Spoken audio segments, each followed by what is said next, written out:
Rich soil always appreciates good care, so it can provide miraculous natural gifts to the farmer. However, James Bristol, a farmer from Michigan, got something more exciting from the ground. He had a field to grow soybeans, and one day he noticed something sticking out of the ground that looked like an old, decayed fence post at first sight. However, the find turned out to be much more amazing. James got an excavator to dig deeper and was stunned to see a well-preserved skull. These were the bones of a woolly mammoth that lived on the planet about 15,000 years ago.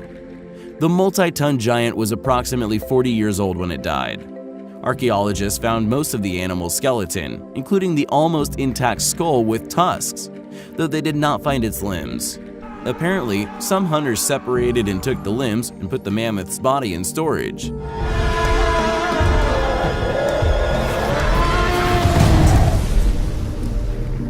It is noteworthy that James exercised his right to keep some of the mammoth remains and gave most of the bones and the skull to a local museum. That was the first discovery. Let's see what's next.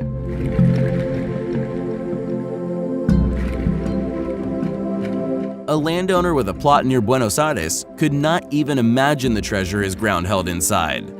While walking around his farm, Jose Nieves discovered a part of an unidentified object in the ground, but it resembled of a dinosaur eggshell. Actually, the reality was much more fascinating. The farmer did not leave it as it was, but decided to dig the relic out. The find turned out to be much bigger than an assumed egg, as it was over 3 feet long. An explanation was offered by paleontologists who stated the object was a shell of a prehistoric animal that existed during the Ice Age, namely a young glyptodont, a kind of armadillo that inhabited our planet more than 10,000 years ago.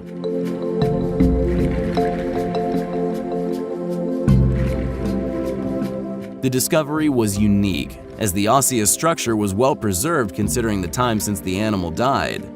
This find shows how amazing and mysterious nature is, as it stores numerous valuable puzzles of our past.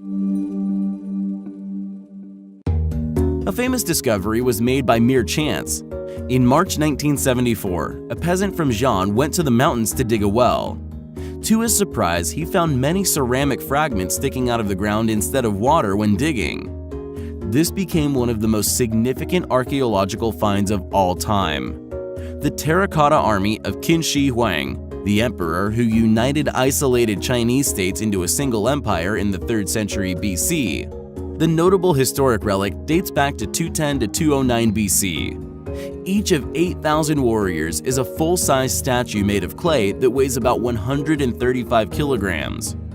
The weight of each horse is 335 kilograms. The baked material was covered with a special organic substance and painted. The innumerable army buried 1.5 kilometers from the emperor's tomb instead of real warriors is believed to be an ancient way for a leader to affirm his total authority and to gratify his ego in this world and beyond. More than 700,000 people worked for 38 years to build the Qin Shi Huang's mausoleum and create his terracotta army. In the mid-1930s, an extraordinary discovery was made not far from Baghdad. Some pottery jars that looked quite simple at first sight. The Mesopotamian artifacts, which did not draw much attention at first, were later identified as the oldest galvanic cells. In other words, the most ancient electric battery in the world. The battery itself is a 13-centimeter container filled with acid or alkali with a copper cylinder and an iron core inside, a galvanic element that is quite customary for us today. The design of the container is very similar to that of the chemical device intended to generate electric current created in the early 19th century by Alessandro Volta, the pioneer of electricity. Does it mean that ancient people knew about electricity 2,500 years ago? The question remains undetermined. In 1947, Willard F. Gray, an American physicist, made an exact copy of the Baghdad battery using copper sulfate as the electrolyte.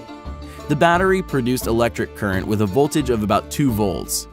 In Mythbusters episode 29, copies of the Baghdad battery were tested.